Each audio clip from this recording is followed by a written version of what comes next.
দুঃসম্পর্কের দাদার বাড়িতে বেড়াতে যায় তৃতীয় শ্রেণীর ছাত্রী তামান্না আক্তার। পরে একা ঘরে পেয়ে শিশুটিকে ধর্ষণ করে চাচা। ঘটনা ধামাচাপা দিতে হত্যায় সাহায্য করে দাদা। গলায় দড়ি দিয়ে লাশ ঝুলিয়ে সাজায় আত্মহত্যার নাটক। এ ঘটনায় চাঞ্চল্যের সৃষ্টি হলে তদন্তে নামে র্যাব।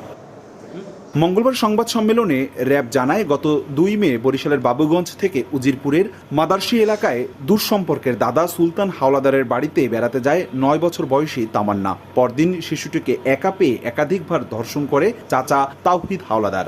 শিশু তামান্নার চিৎকারে পরিবারের অন্য সদস্যরা জানতে পারলে লোকলজ্জার ভয়ে তামান্নাকে শ্বাসরোধ করে হত্যার পর ঝুলিয়ে রাখে তাওহিদ ও তার বাবা। পরে পরিবারকে জানায় আত্মহত্যা করেছে তামান্না।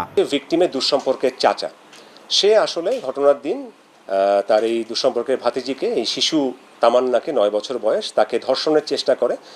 ওই সিঁড়ি